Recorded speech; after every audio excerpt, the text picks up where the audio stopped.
السلام علیکم ورحمۃ اللہ وبرکاتہ۔ شب براءت کی کیا حقیقت ہے؟ کیا شب براءت بدعت ہے یا شب براءت کی واقعی میں حدیث سے کوئی فضیلت ثابت ہے؟ کیونکہ دو طرح کی تھنکنگ، دو طرح کی باتیں ہمارے معاشرے میں شب براءت کو لے کر کہی جاتی ہیں۔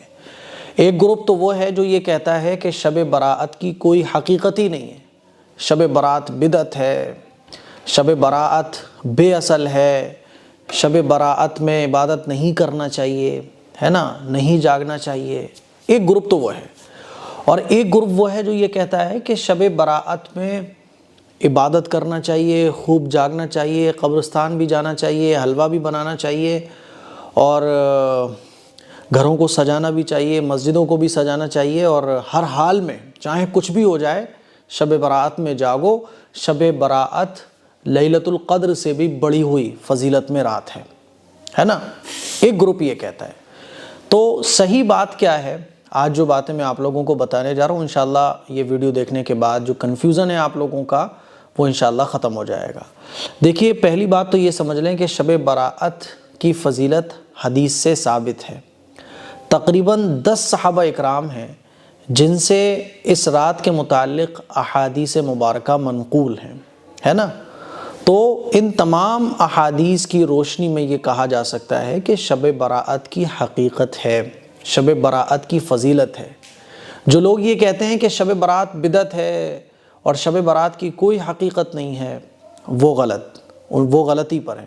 ان کو اپنی اصلاح کرنا چاہیے اور ایک بار غور و فکر کرنا چاہیے۔ اور جو لوگ یہ کہتے ہیں کہ شب براءت بہت فضیلت والی رات ہے، مسجدوں کو بھر دو، خوب مسجدوں کو سجا دو، حلوے بناؤ، فاتحہ لگاؤ، قبرستان جاؤ، اور شب براءت تو لیلۃ القدر سے بھی بڑی ہوئی رات ہے۔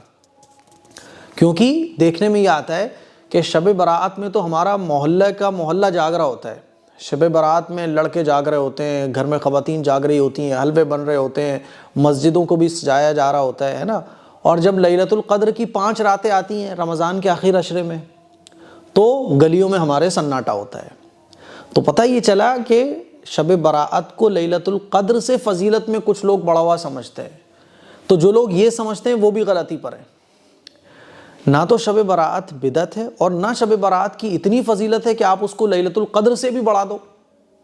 شب براءت میں عبادت کرنا یہ ایک مستحب عمل ہے۔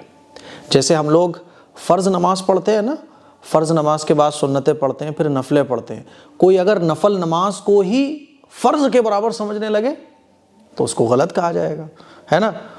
اور کوئی نفل نماز کو کچھ بھی نہ سمجھے تو اس کو بھی غلط کہا جائے گا۔ تو یہی بالکل سین ہے شب براءت کا۔ شب براءت نہ تو فرض کے برابر ہے نا، یعنی نہ تو لیلۃ القدر کے برابر ہے، اور نہ شب براءت یہ ہے کہ اس کی کوئی حقیقت ہی نہ ہو، بلکہ شب براءت کی ایک حقیقت ہے۔ جیسے نفل عبادت کی حقیقت ہے، نفل نمازیں ہم لوگ پڑھتے ہیں، ہے نا، سنت غیر مؤکدہ پڑھتے ہیں، ایسے ہی شب براءت کی فضیلت ہے۔ شب براءت کی کیا فضیلت ہے؟ آئیے کچھ حدیثیں میں آپ لوگوں کو سنانا چاہتا ہوں جس سے آپ کو پتہ چلے گا کہ شب براءت کی کیا فضیلت ہے۔ حضرت عائشہ صدیقہ رضی اللہ تعالی عنہ فرماتی ہیں کہ شعبان کی 15ویں شب کو میں نے نبی کریم صلی اللہ علیہ وسلم کو اپنی آرام گاہ پر موجود نہ پایا، تو تلاش میں نکلی، دیکھا کہ آپ جنت البقیع کے قبرستان میں ہیں۔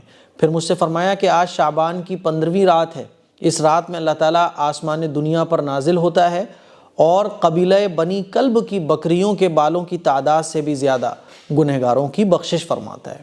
تو حضور علیہ الصلوۃ والسلام استغفار فرما رہے تھے اپنے لیے بھی اور جو اس دنیا سے چلے گئے ان کے لیے بھی۔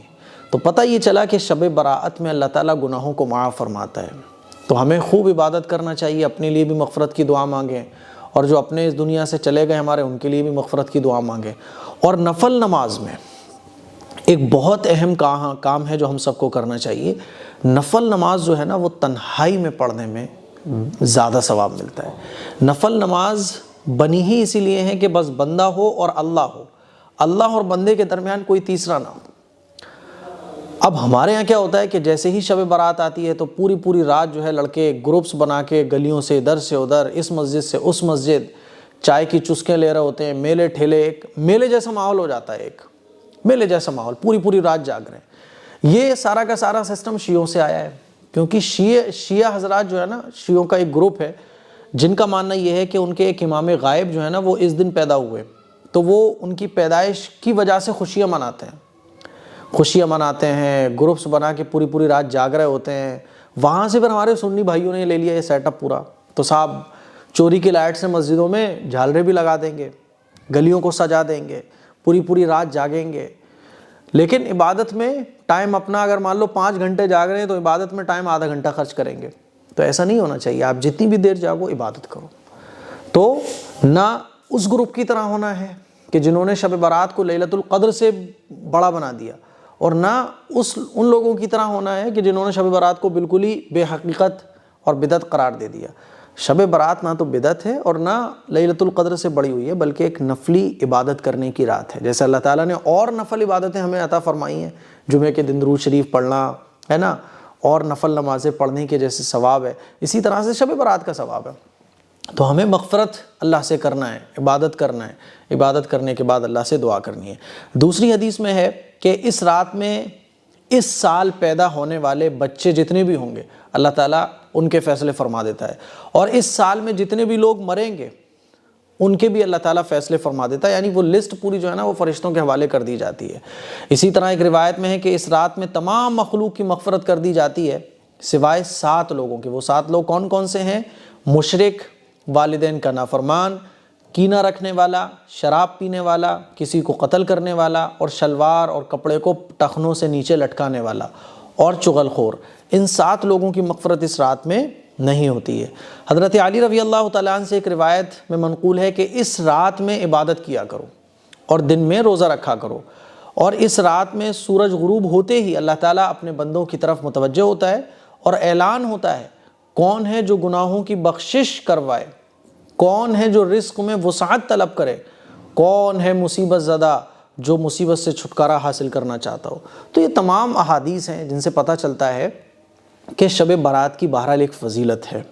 اس فضیلت کو ہم جس لیول پر حدیث سے ہمیں فضیلت پتہ چلتی ہے اسی لیول پر ہم اس کی فضیلت کو رکھیں، ہے نا، نہ تو بالکل انکار ہی کر ڈالیں، نہ یہ ہے کہ اس فضیلت کو بڑھا کے ایک لیلۃ القدر سے بھی اوپر کا درجہ دے دیا جائے، یہ بھی غلط ہے۔ یہ ایک نفل ایک مستحب ایک فضیلت والی رات ہے جس میں عبادت کرنا مستحب ہے، تو ہم اپنے گھروں میں رہتے ہوئے تنہا مسجد میں جا کر بھی عبادت کر سکتے ہیں، گھر میں بھی کر سکتے ہیں۔ نفل عبادت میں بہتر یہ ہے کہ گھر میں آپ عبادت کیجئے، کیونکہ اللہ کے نبی صلی اللہ علیہ وسلم نے ارشاد فرمایا کہ اپنے گھروں کو قبرستان مت بناؤ۔